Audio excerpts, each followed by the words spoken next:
ನಮಸ್ತೆ ಟಿವಿ20 ಕನ್ನಡ ವಾಹಿನಿಗೆ ಸ್ವಾಗತ. ಭಯೋತ್ಪಾದಕರು ಪಹಲ್ಗಾಮ್ನಲ್ಲಿ ನಡೆಸಿದ ದಾಳಿ ಇತ್ತೀಚಿನ ವರ್ಷಗಳಲ್ಲಿ ಅತ್ಯಂತ ಭೀಕರವಾದ ದಾಳಿಯಾಗಿದೆ. ಪುಲ್ವಾಮಾ ಅಟ್ಯಾಕ್ ಬಳಿಕ ಇಷ್ಟು ದೊಡ್ಡ ಘಟನೆ ದೇಶದಲ್ಲಿ ಎಂದೂ ಆಗಿರಲಿಲ್ಲ.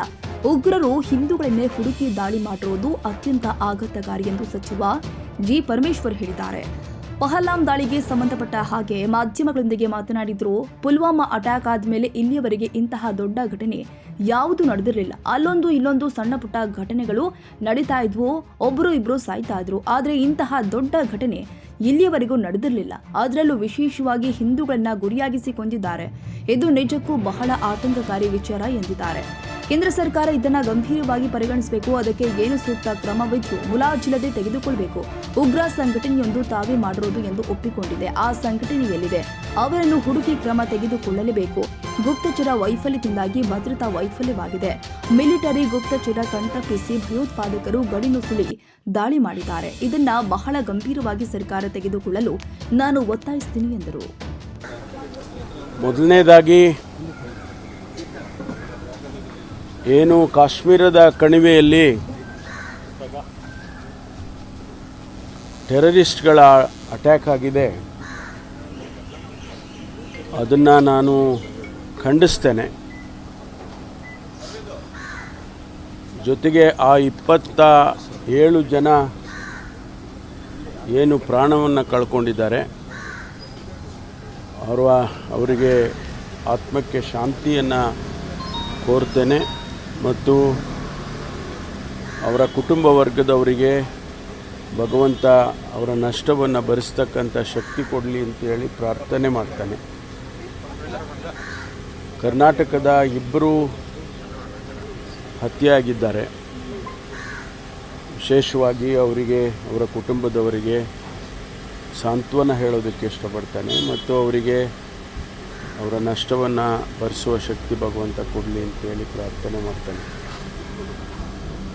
ನಮಗೆ ಆಶ್ಚರ್ಯ ಆಗ್ತಕ್ಕಂಥದ್ದು, ಬಹಳ ಪರಿಣಾಮಕಾರಿಯಾದಂಥ ಶಕ್ತಿಯುತವಾದಂಥ ಮಿಲಿಟರಿ ಇಂಟೆಲಿಜೆನ್ಸು ನಮ್ಮಲ್ಲಿ ಇದೆ ಅಂಥೇಳಿ ನಾವೆಲ್ಲ ಭಾವಿಸ್ಕೊಂಡಿದ್ದೇವೆ. ಅನೇಕ ಸಂದರ್ಭದಲ್ಲಿ ಅವರು ಒಳ್ಳೆಯ ಕೆಲಸವನ್ನು ಕೂಡ ಮಾಡಿದ್ದಾರೆ. ಯಾಕೆ ಈ ಇಂಟೆಲಿಜೆನ್ಸ್ ಫೇಲ್ಯೂರ್ ಆಯಿತು? ಆ ಟೆರರಿಸ್ಟ್ಗಳು ಹೇಗೆ ಬಂದರು, ಎಲ್ಲಿಂದ ಬಂದರು, ಇದು ಇವತ್ತು ಅತಿ ದೊಡ್ಡ ಪ್ರಶ್ನೆ ಆಗಿರ್ತಕ್ಕಂಥದ್ದು. ಕೇಂದ್ರ ಸರ್ಕಾರ ಇದನ್ನು ಭಾಳ ಗಂಭೀರವಾಗಿ ಪರಿಗಣಿಸಬೇಕು.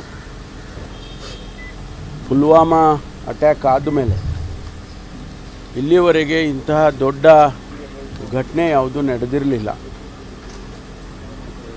ಅಲ್ಲೊಂದು ಸಣ್ಣ ಪುಟ್ಟ ಘಟನೆಗಳು ನಡೀತಾ ಇದ್ದದ್ದು ಮತ್ತು ಒಬ್ಬರು ಇಬ್ಬರು ನಮ್ಮ ಸೈನಿಕರು ತೀರ್ಕೊಳ್ತಾ ಇದ್ದರು. ಆದರೆ ಇಂಥ ದೊಡ್ಡ ಘಟನೆ ಇಲ್ಲಿವರೆಗೂ ನಡೆದಿರಲಿಲ್ಲ. ಅದರಲ್ಲಿ ವಿಶೇಷವಾಗಿ ಹಿಂದೂಗಳನ್ನು ಗುರಿ ಮಾಡಿ, ನೀನು ಹಿಂದೂ ಅದಕ್ಕಾಗಿ ನಿಮ್ಮನ್ನು ಕೊಲ್ತೇವೆ ಅಂತ ಹೇಳಿ ಏನು ಅವರು ಹೇಳ್ಕೊಂಡಿದ್ದಾರೆ ಅಂತ ಹೇಳಿ ನಮಗೆ ಮಾಹಿತಿಗಳು ಬರ್ತಾ ಇದೆ. ಇದು ನಿಜಕ್ಕೂ ಕೂಡ ಭಾಳ ಆತಂಕಕಾರಿಯಾದಂಥ ವಿಚಾರ. ಜೊತೆಗೆ ಇದು ಹೊಸದು ಅಲ್ಲ ಅಂತ ಅನಿಸುತ್ತೆ ನನಗೆ. ಯಾಕೆಂದರೆ ಅವರು ಅಟ್ಯಾಕ್ ಮಾಡುವಾಗೆಲ್ಲ ಅನೇಕ ಸಂದರ್ಭದಲ್ಲಿ ಆ ಮಾತುಗಳನ್ನು ಹಾಡಿಕೊಂಡೇ ಮಾಡಿದ್ದಾರೆ. ಹಾಗಾಗಿ ಇವತ್ತು ಕೇಂದ್ರ ಸರ್ಕಾರ ಇದನ್ನು ಭಾಳ ಗಂಭೀರವಾಗಿ ಪರಿಗಣಿಸಬೇಕು ಮತ್ತು ಅದಕ್ಕೇನು ಸೂಕ್ತವಾದಂಥ ಕ್ರಮ ತಗೋಬೇಕು ಅದನ್ನು ಮುಲಾಜಿಲ್ಲದೆ ತಗೋಬೇಕು. ಅದು ಯಾರು ಕ್ಲೈಮ್ ಮಾಡಿದ್ದಾರೆ,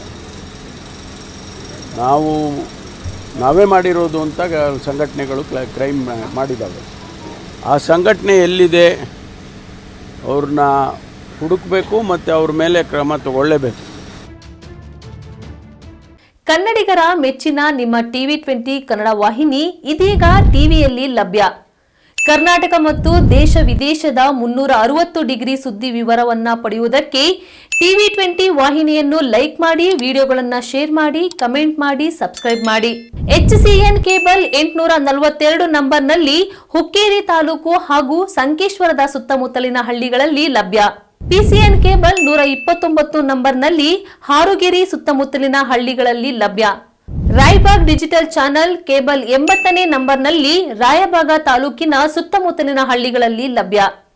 UDCN ಕೇಬಲ್ ನೆಟ್ವರ್ಕ್ ಉಗಾರ ಸುತ್ತಮುತ್ತಲಿನ ಹಳ್ಳಿಗಳಲ್ಲಿ ನಿಮ್ಮ TV20 ಕನ್ನಡ ವಾಹಿನಿಯೂ ಲಭ್ಯ.